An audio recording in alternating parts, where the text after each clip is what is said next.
नमस्कार, मैं हूं रमेश भट्ट। युद्ध के बीच अमेरिका ने मिसाइल टेस्ट किया है। अमेरिका ने मिनटमैन 3 न्यूक्लियर मिसाइल का टेस्ट किया है।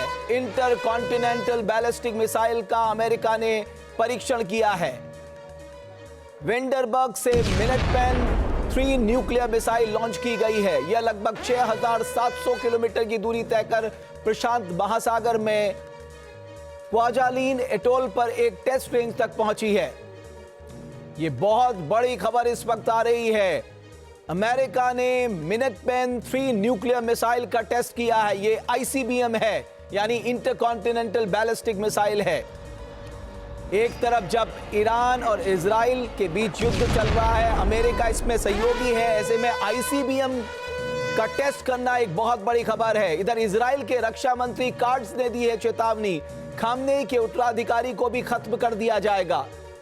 खामनेई के बेटे मोज्तबा को बनाया गया है उत्तराधिकारी। ईरान के नए सुप्रीम लीडर बन गए हैं मोज्तबा। और इधर इजराइल के रक्षा मंत्री ने कहा है कि खामनेई के उत्तराधिकारी को भी खत्म कर दिया जाएगा। इधर ईरानी नेवी के फ्रिगेट सेना को अमेरिका ने डुबोया। श्रीलंका के पास यूएस सबमरीन ने ईरानी फ्रिगेट को डुबोया। भारत में इंटरनेशनल फ्लीट रिव्यू के बाद लौट रहा था ईरानी फ्रिगेट। नेवल एक्सरसाइज के बाद लौटते समय हुआ हमला, 32 गंभीर रूप से घायल, नाविकों को बचा लिया गया। 148 नाविक अभी भी लापता हैं।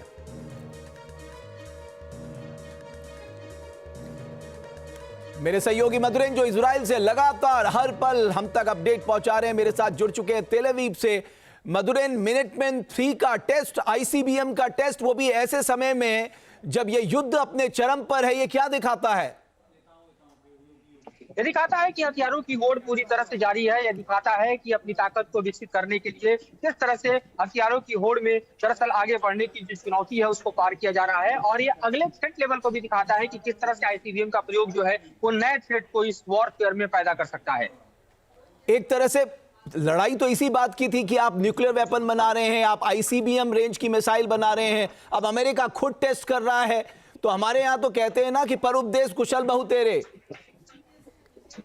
देखिए, अमेरिका के लिए क्या है कि वो सेल्फ सेंट्रिक कंट्री है। उसे लगता है कि वो दुनिया को संचालित कर रहा है, वो जो कर रहा है वो सही है। और दुनिया में कोई दूसरा देश अगर कुछ भी उसकी मर्जी से नहीं कर रहा तो वो उसके खिलाफ है और उस खिलाफत की सजा उसको भुगतनी चाहिए। और इसीलिए आप देखिए तो एक बेंचमार्क को सेट करके अमेरिका जो है वो दरअसल दुनिया के देशों को डराता है, उस पर हमले करता है। ईरान और सबसे बड़ा एग्जांपल है किस तरह से वेपन ऑफ मास डिस्ट्रक्शन के नाम पर सद्दाम हुसैन को मारा गया, इराक की बर्बादी की गई और तकरीबन उसके 23 साल बाद देखिए इस वक्त ईरान को बर्बाद किया जा रहा है। अमेरिका में भी ज्यादातर लोग इस बात से कन्विंस नहीं है कि वेपन ऑफ मास डिस्ट्रक्शन का यहां भी आपने हवाला देकर ईरान पे हमला किया। अभी कांग्रेस को जब आप ब्रीफ करेंगे तो वहां भी ये सवाल पूछे जाएंगे ट्रंप एडमिनिस्ट्रेशन से।